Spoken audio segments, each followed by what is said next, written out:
అస్సలం వాలేకుమ్ friends, welcome to Roja foods. ఈరోజు మనం చూడబోయేది టమాటో పన్నీర్ కాజు మసాలా. ఇప్పుడు నేను 100 గ్రామ్స్ పన్నీర్ని క్యూబ్స్లా కట్ చేసుకుంటున్నాను.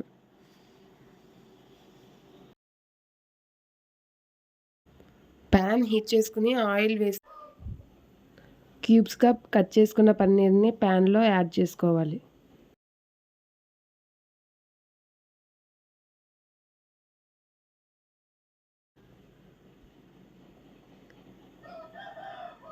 పన్నీర్ ఇప్పుడు రెండు సైడు ఫ్రై అయ్యేలాగా చూసుకోవాలి.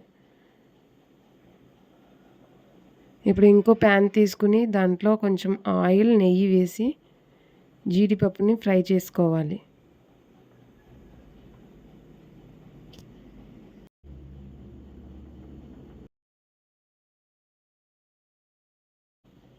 ఇప్పుడు ఇంకొంచెం ఆయిల్ వేసుకుని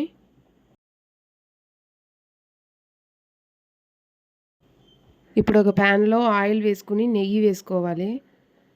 నెయ్యి లేదా బటర్ ఏదైనా యూస్ చేయొచ్చు. నెక్స్ట్ కొంచెం జీలకర్ర, ఆనియన్స్ వేయాలి. జీలకర్ర వేసే క్లిప్ మిస్ అయ్యింది. జీలకర్ర, ఆనియన్స్ వేసి మంచి బ్రౌన్ కలర్ అయ్యేదాకా వేపుతూ ఉండాలి.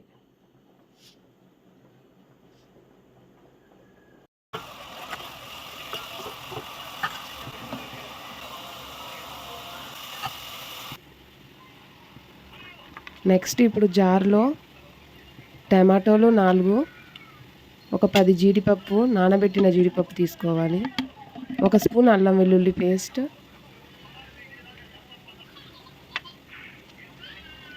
నెక్స్ట్ ఇప్పుడు 3 యాలకులు, లవంగాలు, చెక్క కలిపిన పొడిని వేసుకోవాలి.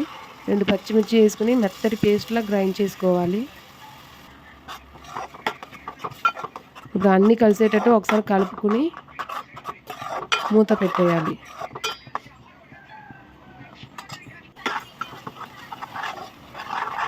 ఇప్పుడు సైడ్స్లో నుంచి ఆయిల్ రిలీజ్ అవుతుంది. మనం ఇప్పుడు యాడ్ చేసుకోవాల్సింది వచ్చి chilli powder 1 spoon,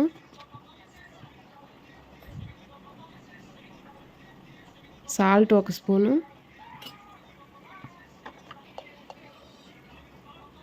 garam masala 1.5 table spoons,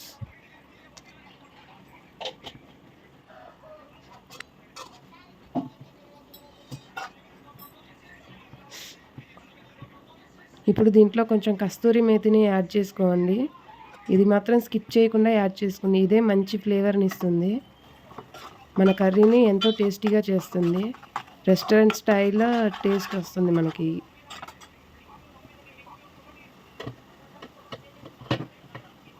ఇప్పుడు నెక్స్ట్ కలుపుకుని మూత పెట్టుకోవాలి.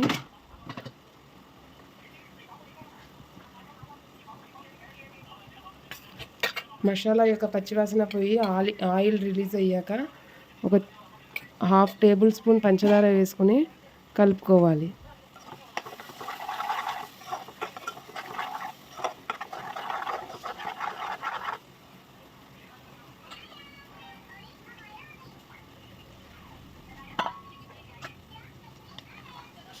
ఇప్పుడు దీంట్లో ఫ్రై చేసుకున్న జీడిపప్పు వేసుకుని ఒకసారి కలుపుకోవాలి.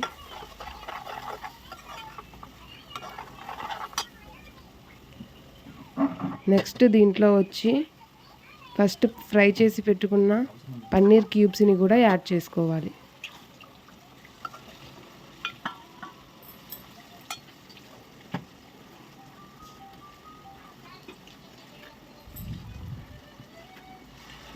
ఇప్పుడు కర్రీ కన్సిస్టెన్సీకి తగ్గట్టు కొంచెం వాటర్ వేసుకుని మొత్తం ఒకసారి కలుపుకొని మూతతో క్లోజ్ చేసుకోవాలి. ఒక 3 మినిట్స్ హై ఫ్లేమ్లో పెట్టి 2 మినిట్స్ లో ఫ్లేమ్లో పెట్టి ఆయిల్ బయటకు వచ్చేదాకా వెయిట్ చేయాలి.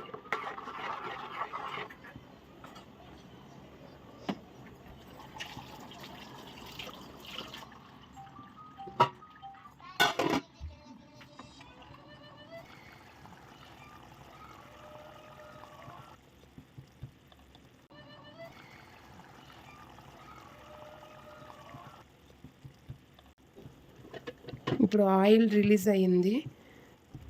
తర్వాత కొత్తిమీర తరుగు వేసుకొని మంచిగా మిక్స్ చేసుకోవాలి.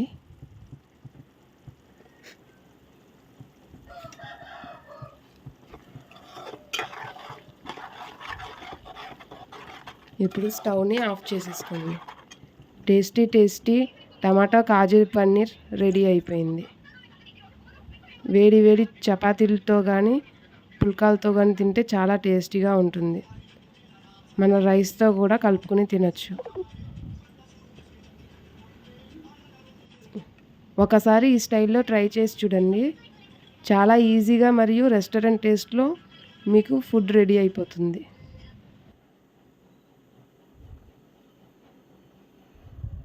మీకు ఈ వీడియో నచ్చితే సబ్స్క్రైబ్ చేసుకోండి, షేర్ చేయండి, లైక్ చేయండి.